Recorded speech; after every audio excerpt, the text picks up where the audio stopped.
pokes, we need a speed master. Big money flowing, that's a signal in the air. Inside of confidence, for a win we gotta care. Index and Daiso, the tools of the trade. Heels, racing tips, the winning moves are made. Heels, racing tips. What's up mga boss? Welcome to KL Racing Tips. Ayan, bibigyan naman tayo ng giya para sa araw ng Wednesday, May 17, 2025. Mga bata mag-ingay! Yun. So meron tayo carry over Super 6 sa last race. Sa race number 7. Wala lang nga talahok lahat ng entry ngayon kasi nga para makabuo sila ng Sabado. Kasi nakaraan Sabado wala silang karera. So kumusta ang mga karera nyo ng Sunday? Nagdilamado. Diba? Ang hirap-hirap ng ating pag-review. Pero grabe yung ginawa nila. Puro lamado. Diba? Pero so, okay lang. Diba? Ang laki ng mga ruta na nga. Si Boss Popoy nga eh. Ang ruta 6,400. Ang bakasan ko 5,800. Tapos ang binigay 700. Ang galing. Alright. So yan ha. Meron tayong karera. Tara, simulan natin ito. Let's go. Race number 1, meron tayong 11 to 15 split class 5. Meron tayong 8 runners. Para sa akin, sa review ko kanina, sa pagkaka-review ko sa index, ito lamang na lamang sa akin si Don Pedro. Kahit anong mangyari, tapat-tapat lang yan Don Pedro. Ang makikita ko kalaban dito si Reyna Maida pa at saka si Super Spunky. Alright? So dito, entry number 5 na si Don Pedro, tapos isasama nyo lang si forecast nyo si Reyna Maida pa. Alright, tsaka si Super Spunky. Kayo pa rin naman susunod mga boss ha. Ito'y giya ko lamang dahil sinasabi ko sa inyo, giya ko lamang at pagkakaintindi ko sa index. Alright? Don Pedro, patok na po yan. Solong daga na po para sa akin yan. Ang kalaban lang po niyan sa either si Reyna Maida pa or si Super Spunky. Race tayo mga boss, let's go. Dito sa race 2, meron tayong 6 to 10 split class 5 division, 8 kalahok ulit. Sa akin dito, ang napupusuan ko rito at ang pagkakabasa ko sa index ko is si Maximum Speed tsaka si Advanced Party. Pero kumuha akong diado rito, walang iba kundi si entry number 1 na si Mount Amandiwi. Pwede nyo sama si Asik Pulse yan mga boss ha. Ayan o, pampremera ni Mr. White. Pero ako dito, Maximum Speed Advanced Party lamang na po yan. Alright, kayo para na masusunod mga amon tunay. Race number 3 tayo, let's go. Dito sa race number 3, meron tayong 11 to 15 split class 5. Walang kalahok ulit, walang couple entry. Nalalamangan ako dito sa entry number 4 eh, kasi Arrogante. Pero para sa akin, si Mount Pinampayungan po. Kaso Patrick Uyan, siya po ang aking pang poste. Ay Arrogante pala, sorry. Si Arrogante, ayan, si Arrogante ang aking pang poste. Tapos segunda ko si Mount Pinampayungan. Tapos kumuha tayong diado nito, walang iba kundi si Malabon King. Ayan. Kasi lahat ng tinatakboy nila puro 1-2 yan. 1-2, 1-2, 1-2. Lahat ng 8 na runners lang, 1-2 lang po yan. So lamang po yung di bandera dyan, baka makatapos. Kaya mag-iingat po tayo ha. So kayo pa rin na masusunod mga boss. Race number 4 tayo, let's go. Race number 4 tayo, meron tayong placers ulit. Dito mga placers to, medyo mahirap-hirap to. Pusoy sa Kate ang entry number 3 pero hindi ko yan ang pamoste. Ang pamoste ko walang iba kundi si Pendant. Si Pendant, tapos si segunda ko si Bright Mind. Tapos pangatlo ko lang si Kalanggaman Island. Ayan ha, yun yung pusoy sa Kate nyo. Tapos dito kukuhain ko rin si Apollo. Yan, baka dahil may solo naman ako, kuhain ko na rin siguro si Himanchi or si Sticky Eyes. Alright? Ayun pa rin na masusunod mga amon tunay ha. Alright? So race number 5 tayo, let's go. Race number 5, meron tayong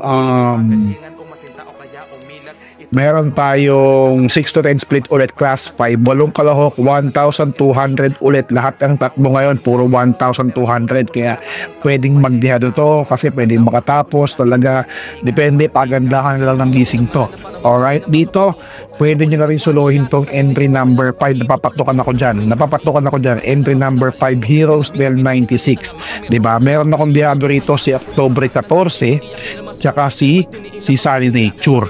Si Andy Byrne, yan, muna dito pa sa Katie, pero pang-apat ko lang yan. Alright, kayo pa rin na masusunod mga amon tunay.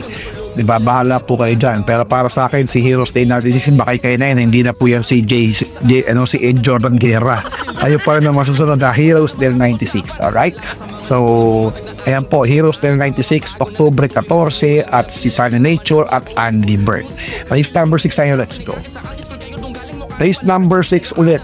6 to 10 split, class 5, 1,200 ang distansya, 8 kalahok ulit. Tatlo lang tayo dito. Sino yung tatlong yun? Siyempre yung muntik lang mapusay sa Katie. Hindi yung uno, siyempre yung dress. Yung dress tayo dyan, siyempre. Sound of Silence. Sound of Silence. Tapos yung segunda ko dito si entry number 1 na si Boss Pabale. At yung entry number 7 na si Double Strike. Wala akong comeback stronger. Siguro pag binalik nito kay Pabs Caballero, sasama ko na yan. Kaso dahil Ed Guerra yan, parang na si Ed Guerra, congratulations. Ganun lang naman yan eh. Race number 7 tayo, let's go. Race number 7, para tingnan na po niyan yung winner take all, pick 6, pick 5, pick 4, extra double, double at DB1. Ayan ha. Meron tayong carry over dito amounting 135,324.44. Dito meron tayong class 4 22 to 27 split, 1,200 ang distansya. Siyempre, wala nang patumpik-tumpik pa. Entry number 3. Yan na. Entry number 3 na si Easy Yaki. Yan. Siguro sa segunda ko dito yung muntik mapusin sa Katie na si Golden Charger. Ayan. Tapos ang aking dihado, a long shot, diba? Si Wingheart. Pwede nyo kuhain dyan si Sky Story, si Cats in the Cradle, may 130 niyan. Pero yung 130 niyan, base sa index na pagkakabasa ko, is ano yun, 16 to 21 na grupo yun. Tama ba? Double check ko lang mga boss ha, para makita nyo. 16 to 21 na grupo yun boss, hindi po yun 22 to 27. Grupong 22 to 27 na po yan. Kaya si Cats in the Cradle ninyo, ayan, ginawa niya yung 1-3 niya sa 16-21, hindi po sa 22 to 27. Ito, papakita ko sa inyo mga boss ha, para sabihin nyo, dinaya. Ayan. Ayan mga boss. Ayan no. Cats in the Cradle, ginawa niya yan ng 16 to 21 po. Alright? Kayo pa rin na masusunod mga amon tunay. Kaya hindi ko siya sinama. Pwede nyo isama dyan sa Sky Story. Pero para sa akin dito, lamang na si Easy Yaki at si Golden Charger. Alright? Kayo pa rin na masusunod mga amon tunay. Alright? Shoutout tayo pa 10 portion. Binamati ko lang pala yung taga KKOO TV na nakakakilala sa akin na si Bunso. Bunso ba pangalan mo yun? Bunso, Boss Bunso, kung nakikinig ka man, thank you. So sa lahat ng mga gusto mong bumabati, and of course asawa ko nung nasa Amerika, binabati ko si Malu Hernandez, at sa lahat ng mga gusto mong bumabati, mag-comment lang kayo saan na to. Salamat din po sa mga nag-share, nag-subscribe. Maraming thank you sa mga nanonood na hindi nag-skip ng ads. Mga bata mag-ingay sa mga taong yan. The best yan, mga yan. Diba? Ang galing mo, DJ Hulk, kaya naman. Ang galing. Diba?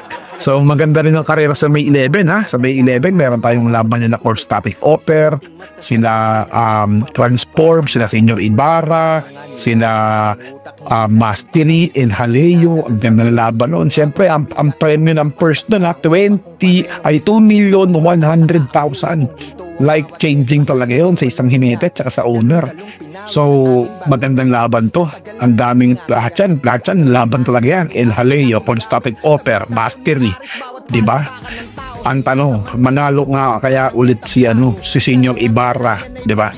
Kay Binirat AU nakaraan, talagang ang pangit ng laban na to. Anyways, so kayo pa rin ang masusunod mga amon tunay. Ito yung giya ko lamang at ang pagkakaintindi ko sa index 1,200 lang po ulit ang tiyatakbo nila kasi 8 kalahok pa sila. Nasadya mag-8 kalahok para makabuo sila ng Sabado. Alright?